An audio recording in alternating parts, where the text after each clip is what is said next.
Kiyotaka Ayanokoji starts attending Tokyo Metropolitan Advanced Nurturing High School, which boasts a 100% chance of college entry and employment rate upon graduation, though not much is known about the particulars of the government-funded institution. The school is divided into a class hierarchy from A through D, with the former resting at the top. Upon exiting the bus, he's confronted by another student, who he glanced at after nobody gave up their seat. It turns out she's in the same class, where one student tries to elicit introductions from everyone, as the teacher is yet to appear. Ayanokoji awkwardly fumbles through his, before Sai Chabashida, 1D's homeroom teacher, explains that students are to remain on the premises, which has everything they need. Instead of money, each student is given 100,000 points at the beginning of each month. 1 point is the equivalent of 1 yen. She goes on to explain how everything is determined by merit. While running errands, he bumps into the same girl, who reluctantly tells him her name, Suzune Horikita. The rest of the class forms groups, besides the 2 quiet loners. Kikyo Kushida, who claims to want to befriend everyone, asks Ayanokoji to help with Suzune, as he's the only one she speaks to. Asking her to accompany him to a cafe, she leaves as soon as she figures out Kushida's plan. Most of the class takes advantage of their points and ignores their studies. When May 1st rolls around, nobody gets any points, which is what their actions merited. There is a chance to move up in the ranks. However, D class is at the bottom already. Another failed exam means expulsion. Suzune treats Ayanokoji to an expensive lunch. She explains how 3 of their classmates with the lowest marks refused to join the rest of the students' study group. She uses the lunch as leverage. Now he owes her. Her goal is to rise in the ranks, eventually reaching A class. Ayanokoji tries to convince Ken Sudo, Kanji Ike, and Haruki Yamauchi to join their study group, all of whom refuse without hearing him out. Without many options, he decides to contact Kushida and use her as an ambassador to convince them. She agrees, but only if she joins the study group. Suzune adamantly refuses her involvement, immediately answering before he can explain. In their first session, the 3 leave after Sudo refuses to deal with Suzune in favor of furthering his basketball career. Ayanokoji overhears a disagreement between Suzune and her older brother, the student council president, stepping in before he can assault her, keeping up with Manabu, who attempts to fight. He stands down after realizing Ayanokoji is the student who scores 50% on every test, even the entry exams, which he claims is a coincidence. The 2 speak after Manabu leaves, giving pseudo answers to each other's inquiries. Suzune is, however, serious about disbanding the study group. Despite this, Class D overall performs better than some of the other first years. Suspicious, Suzune wonders what Ayanokoji did to sway the results. A few days prior, he noticed Sudo being harassed by 3 students from Class C after hearing about his potential expulsion. Before things escalate, another student, Honami, steps in and threatens to report the instigators.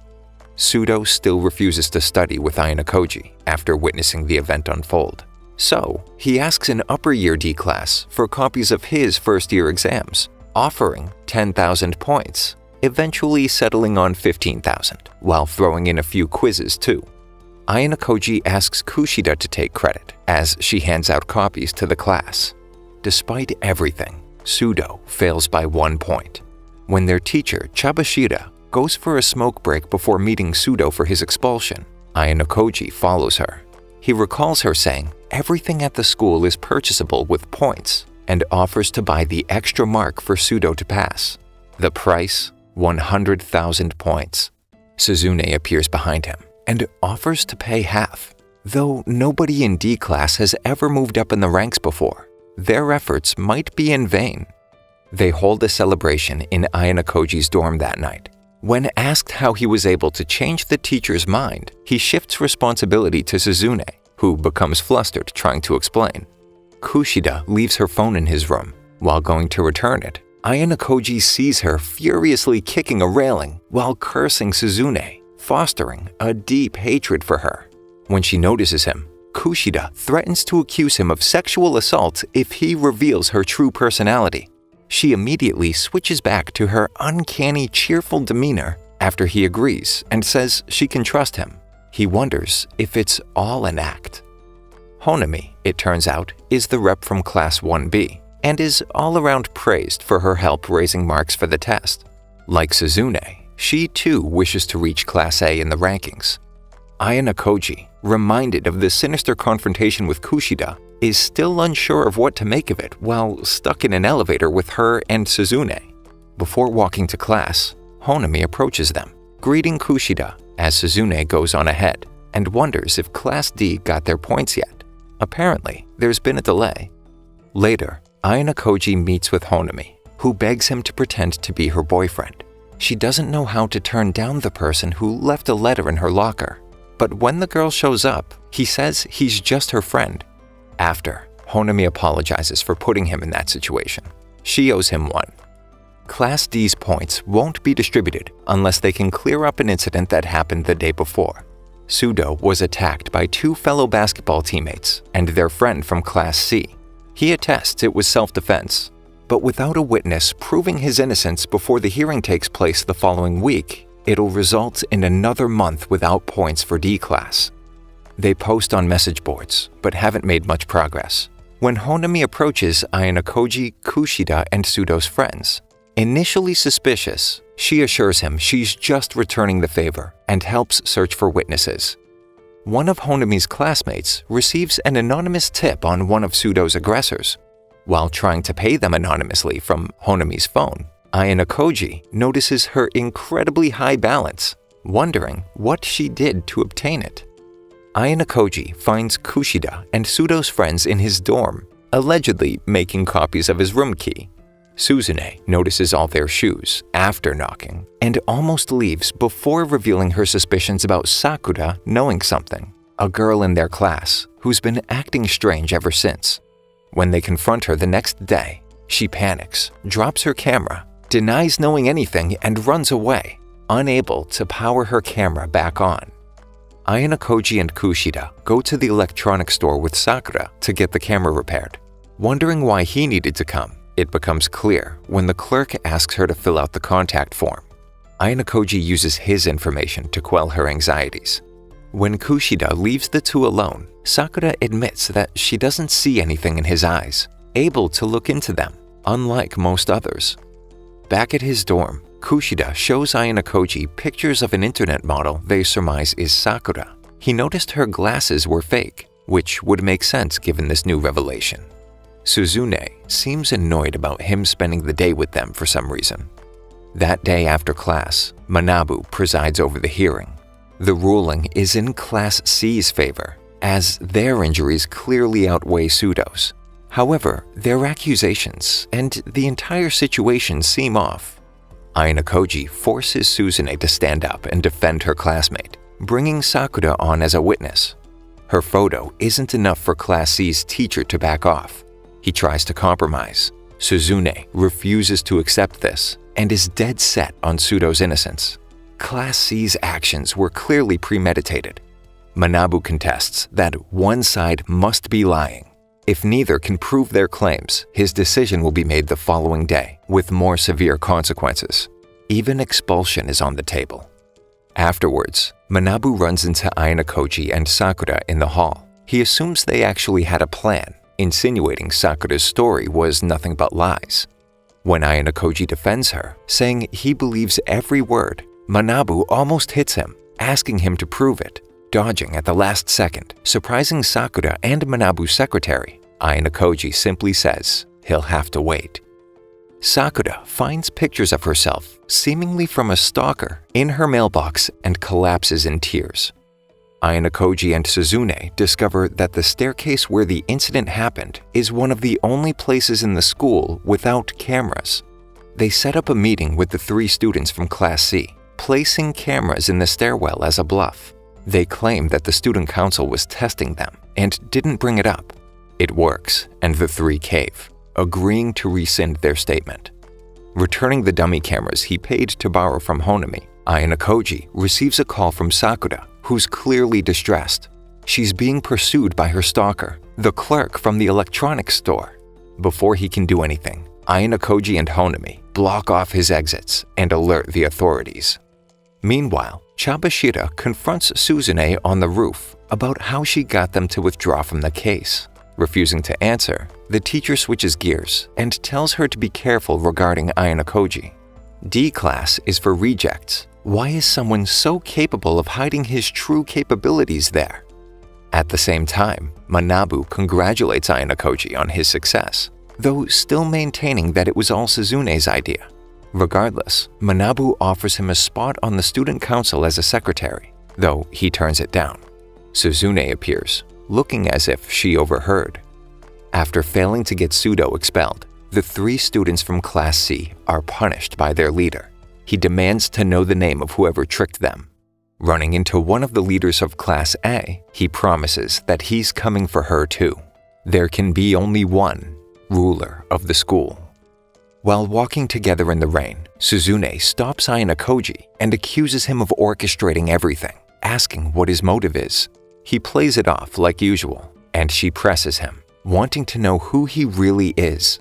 This prompts a flashback to him as a child, seemingly in some institution with others, as one child collapses.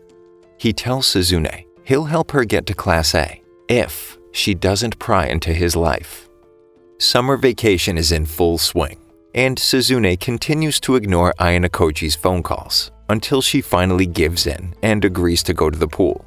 The night before, Sudo, Kanji, Haruki, and their leader, Hideo, met to discuss a plan to infiltrate the girls' changing room to set up cameras.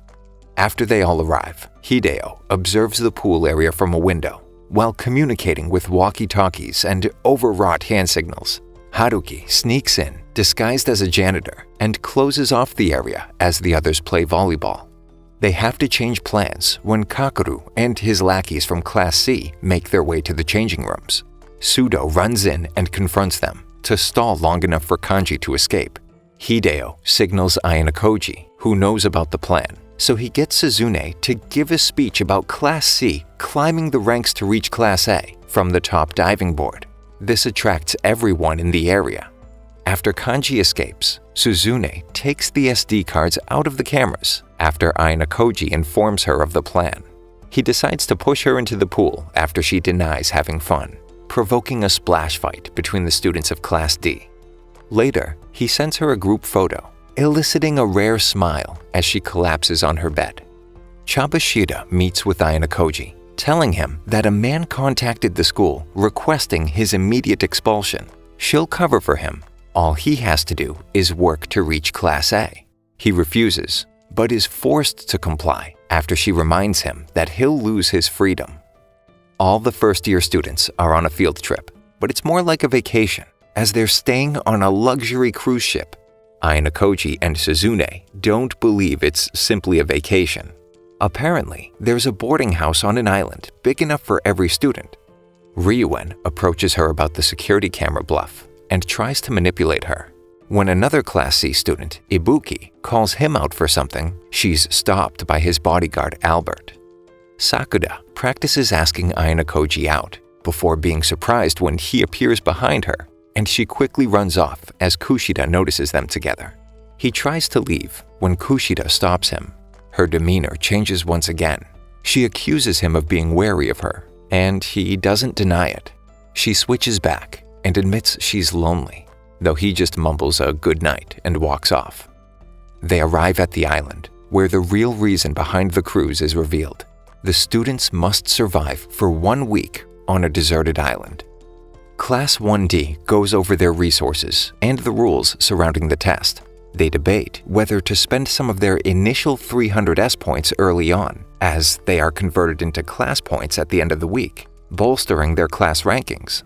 The class decides to find a place to set up camp first, while Ayanokoji worries if Suzune will be okay. He volunteers to scout ahead with Sakura and Koenji, who vanishes while swinging through the trees. They continue down the path and stumble upon a cave, most likely one of the landmarks Chabashira mentioned. If occupied by a group leader, they obtain a bonus point, which can't be used during the test. In the end, Correctly guessing another group's leader garners an extra 50 S points. However, if the guess is incorrect, that value becomes a penalty. If a class's leader is guessed, that class receives a 50-point penalty and loses all bonus points gained during the week. Ayanokoji stops Sakura from being hasty, covering her mouth and hiding behind a tree when Katsuragi and Totsuka from Class A exit the cave, almost discovering their position. They confirm the occupation, as Sakura deduces Katsuragi must be the leader as he was holding a key card. Meanwhile, Class 1D finds a spot close to a river. The next step is deciding who to make the leader. The occupation has to be renewed every 8 hours. Kushida proposes Suzune, and everyone agrees. To hide her identity, they'll form a group around the console each time. While looking for resources, Ayanokoji stumbles on an injured Ibuki and invites her back to stay with them. Though apprehensive at first, she's surprised they would help someone from Class C, thinking they should see her as the enemy. Everything is going well as the group celebrates their first day's progress when they receive news that Koenji, who disappeared earlier, made it back to the ship. The class loses 30 S points, and the person who claims to be too sick to continue must remain on board. Ayanokoji has another flashback. A faceless man tells him that having great power while not using it as an advantage is for fools. On the second day of the test, Ayanokoji and Suzune venture off to other classes' camps. Class B's camp is run similar to theirs. They also have a member of Class C that was apparently kicked out of their camp. Class A occupies the cave under heavy guard. They refuse to allow them inside their operation. Class C is set up on a beach, where Ryuen and his followers are partying it up with no intention of spending the whole week on the island. Ayanokoji notices a walkie-talkie on the table next to him. Since they spent all their points, they won't suffer the penalty for heading back to the ship. On the third night, someone is shown breaking into the girl's tent, searching Ibuki's bag for her cell phone. On the fourth day, Class C's departure is confirmed. On the fifth, Karuizawa discovers that her underwear has been stolen. Discord sprouts between the girls and the boys, the girls insisting the boys' bags be searched. Yamauchi finds it in Ike's bag, and he gives it to Ayanokoji to put in his pocket. When the search comes up negative, a pat-down is requested. When the class rep Yosuke searches him, he declares the second search is negative, covering for Ayanokoji. Later, Yosuke confronts him and confirms what happened, taking the underwear himself, as it belongs to his girlfriend, and it's much easier to explain. The trust between the boys and girls is gone, so they decide to separate the camp in two. The girls elect Yosuke to watch the boys and move the tent, but someone needs to watch him as well. Suzune chooses Ayanokoji. Ibuki asks him who he thinks stole the underwear, as everyone suspects her, but he says he trusts her. That night, Ayanokoji confronts Suzune about her health, knowing she's been sick the whole trip, taking her temperature. The next day, he asks her to show him the keycard to confirm its appearance, as he's only seen one from afar, though he isn't certain upon seeing it. Yamauchi puts mud in her hair as a joke, though Suzune surprises him when she takes him down. She goes to a nearby waterfall to wash off. Returning, she takes Ayanokoji aside and informs him that the keycard was stolen. She stays behind while he returns to camp. After a while, she notices a pillar of smoke coming from the camp's direction. The survival test manual was set on fire, causing even more discord. Ibuki slips away during the panic. Suzune chases after her. Confronting her, she accuses Ibuki of stealing the card. When she goes to check her bag, she suddenly attacks Suzune. Finally admitting she was the thief, she knocks Suzune out and gives the card to the student who requested it. Ibuki digs up the walkie-talkie that she buried and lets Katsuragi of Class A know about recovering the card. It turns out they're working together with Class C. Ayanokoji finds and moves Suzune out of the rain and explains to her what happened after she wakes up. He tries to get her to withdraw as her illness worsens. Feeling guilty about losing the card, she refuses. He takes it upon himself to render her unconscious and carries her to the beach to explain the situation. On the final day, the classes are asked to write down their guesses about who the other class leaders are. They all gather on the beach. Ryuen suddenly appears as the only remaining member of Class C. Katsuragi thanks him for helping Class A win. However, Ryuen tells him to wait. Something interesting is about to happen. On the first day, Class C signed a contract with Class A, where Class C transfers 200 S points worth of goods to Class A. Class C identifies the leader of Class B and D, giving the info to Class A. Ryuen sent spies to their camps and spent the remaining 100 S points before the rest of Class C dropped out as he stayed behind. Ibuki's camera broke, so she had to get the physical card as proof. On the final day, he wrote down the names of the leaders, thinking his team would come out on top. But as the results are revealed, everyone is completely shocked. In last place, Class C with 0 points. Third place, Class A with 120. Then Class B with 140. And the winner, Class D, with a total of 225 points. Suzune confronts Ayana Koji about what he did. He knew Ibuki was a spy from the get-go, destroying her digital camera to force her into stealing the keycard and setting the manual on fire to give her a chance to escape. He saw Katsuragi on the first day with the keycard and knew the leader was the only other person with him, as cautious as he is. After seeing the two-way radio, he knew Ryuen was on the island the whole time and must have been their leader. He didn't bother finding Class B's leader due to their alliance. Suzune is floored, unable to believe how he pulled it off and not understanding his motivation for helping her. But before he answers, Suzune is swarmed. He already told them it was all her idea, like usual. Kushida tells him she hates that she doesn't have a hidden side, assuming Ayana Koji would choose Suzune over her, though his response tells her nothing. He goes to meet with their teacher, who commends him. She reveals that his father was the one who requested his expulsion, but said he would soon leave of his own accord. Suzune confronts him. Flustered, she considers him an ally, continuing to talk as he spaces out. He doesn't consider her or anyone else an ally. People are nothing but tools to him, and he doesn't care what he has to do or sacrifice. In the end, he's there to win. Nothing else matters.